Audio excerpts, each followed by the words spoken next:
नमस्कार, एमपीसीजी 2020 में स्वागत है आप सभी का। मैं हूं आपके साथ श्रवण तंबोली और मैं हूं आपके साथ आकांक्षा पांडे। दिन भर के मध्य प्रदेश और छत्तीसगढ़ की तमाम बड़ी खबरों का पूरा अपडेट आपको इस बुलेटिन में देंगे और शुरुआत करेंगे रायपुर से मिल रही बड़ी खबर के साथ। तो 14 जुलाई को अमित शाह के संभावित दौरे और पीएम मोदी के अगस्त में संभावित छत्तीसगढ़ दौरे को लेकर आबकारी मंत्री कवासी लखमा का बयान सामने आया।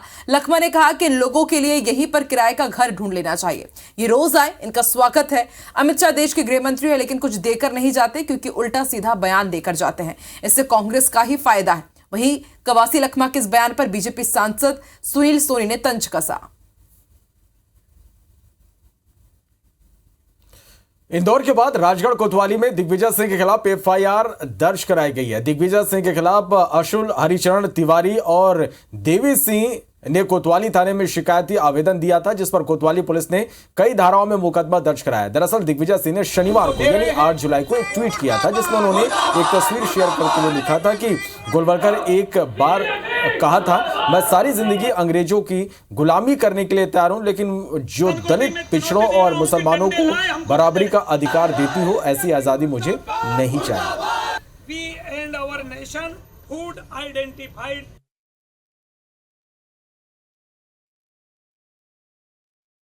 षड्यंत्र पूर्वक उन्होंने इस प्रकार का कृत्य किया है। हम वैसे भी हम सबको पता है कि दिग्विजय सिंह इस प्रकार के झूठे चौगुपे छोड़ने में माहिर हैं। आज उनको इस बात को लेकर के मुकदमा दर्ज कराया और आगे जो भी ऐसा झूठा षड्यंत्र करेगा उसको छोड़ा नहीं जाएगा।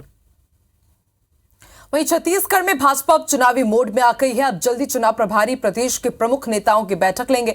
प्रत्याशी चयन समिति, चुनाव प्रचार समिति, अनुशासन समिति, कोऑर्डिनेशन समिति सहित चुनाव से संबंधित समितियों की घोषणा करेंगे। इधर भाजपा के घोषणा पत्र समिति को लेकर कैबिनेट मंत्री कवासी लखमा ने तंज कसते हुए कहा कि लोग बीजेपी के घोषणा पत्र पर विश्वास नहीं करेंगे।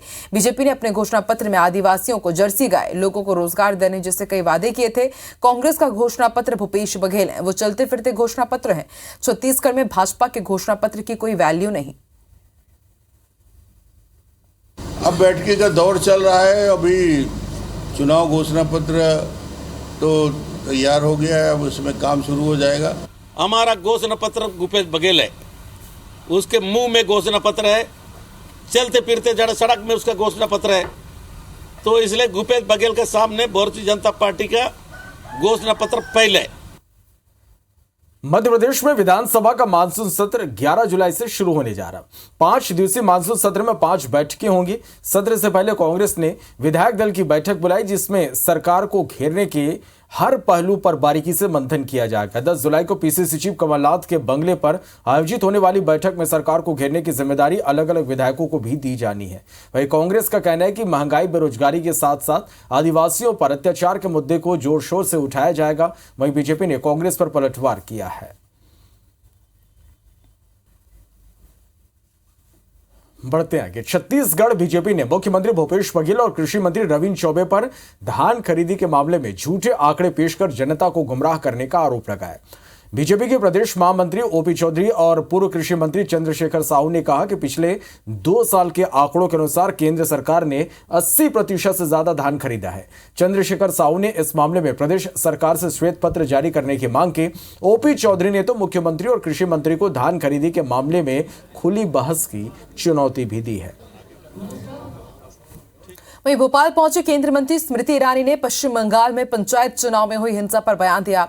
गांधी परिवार पर निशाना साधा और कहा कि लोकतंत्र की हत्या होते हुए लोग स्वयं देख रहे हैं। गांधी परिवार से खास सवाल है, पश्चिम बंगाल में कहर मचा हुआ है, क्या उनसे हाथ मिलाना इसके बाद भी उन्हें मंजूर है? सुनिए।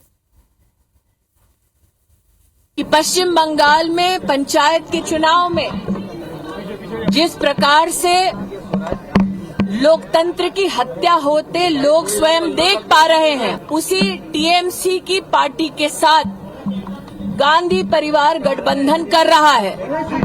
मेरा गांधी परिवार से विशेष ये प्रश्न है कि क्या उनसे हाथ मिलाना मंजूर है उन्हें, जो पश्चिम बंगाल में कहर मचा रहे हैं। चलिए, तेरे स्वास्थ्य कर्मचारियों की अनिश्चितकालीन हड़ताल अब खत्म हो गई है। स्वास्थ्य मंत्री से इनकी मुलाकात हुई और मुलाकात के बाद हड़ताल खत्म करने पर सहमति बनी।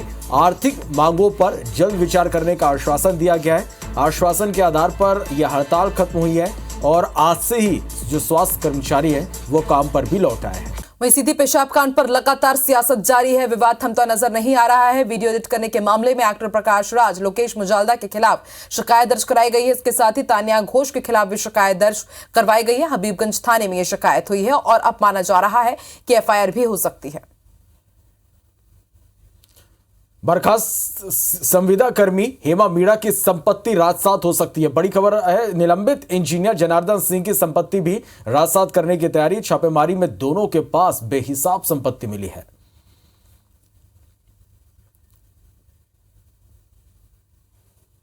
वहीं इंदौर में अब स्कूल में तिलक लगाने पर विवाद का मामला सामने आया। तिलक लगा करके कुछ बच्चे स्कूल पहुंचे थे और स्कूल ने यह निर्देश दिए कि बच्चों को तिलक हटा कर आना होगा। प्रिंसिपल ने टीसी देने की भी धमकी दी है और प्रिंसिपल का कहना है कि कलेक्टर जैसा कहेंगे वैसा ही करेंगे। यह पूरा मामला श्री बाल विज्ञान शिशु विहार स्कूल का है। इधर राज्य में रेत माफिया के खिलाफ प्रशासन ने बड़ी कार्रवाई की है। रेत का अवैध परिवहन करते 4 हाईवा जब्त किए गए। राजस्व, खनिज और पुलिस ने संयुक्त कार्रवाई की। एमएलए अमितेश शुक्ल ने रेत खनन पर नाराजगी भी जताई थी। बालोद जिले के वनांचल क्षेत्र में बीते 4 सालों में हाथियों के हमले से अब तक 6 ग्रामीणों ने जान गंवा दी है। हाथियों ने कई बार फसलों को नुकसान पहुंचाया, लेकिन वन विभाग हाथियों को कोई नुकसान न हो इसके प्रयास में लगातार लगा हुआ है और आमजन को समय समय पर अलर्ट कर रहा है, जिसका असर दिखने लगा है। वहीं पखाजूर में एक दंतैल पिछले 4 दिनों से घूम रहा है। ग्रामीणों के बीच दहशत का माहौल है। वन विभाग की लापरवाही भी नजर आ रही है। जिस इलाके में हाथी जा रहा है वहां आसपास लोग हाथी देखने के लिए इकट्ठा हो रहे हैं, लेकिन वन विभाग इस तरफ ध्यान नहीं दे रहा है। भोपाल में सरकारी डॉक्टर्स का ग्रेड पे बदलने की अब तैयारी है। स्वास्थ्य विभाग ने इसका प्रस्ताव तैयार कर लिया है और अब जल्द ही इस प्रस्ताव को वित्त विभाग को भेजा जाएगा, जिससे 10,000 डॉक्टर्स को फायदा होगा और 25% डॉक्टर्स की वेतन में बढ़ोतरी होगी। ग्वालियर हजीरा थाना क्षेत्र में बर्थडे पार्टी के दौरान रेस्टोरेंट संचालक से विवाद खूनी संघर्ष में तब्दील हो गया। कुछ युवक बिरला नगर के अन्नपूर्णा रेस्टोरेंट बर्थडे पार्टी मनाने पहुंचे थे, जहां उन्होंने गाली गलौज की। रेस्टोरेंट संचालक के मना करने पर युवक भड़क गए और युवकों ने वहां ताबड़तोड़ फायरिंग और तोड़फोड़ की। वहीं रातीबर थाना प्रभारी लाइन अटैच कर दिए गए हैं। टीआई ने 20 लाख रुपए की रिश्वत मांगी थी। महिला अपराध से जुड़ा हुआ ये पूरा मामला था। आरोपी को बचाने के लिए 20 लाख रुपए मांगे गए थे, जिसके बाद टीआई के खिलाफ ये कार्रवाई की गई। तो इसी के साथ फिलहाल इस बुलेटिन में इतना ही। देश और दुनिया की तमाम बड़ी खबरों के लिए आप देखते रहिए IBC 24। नमस्कार।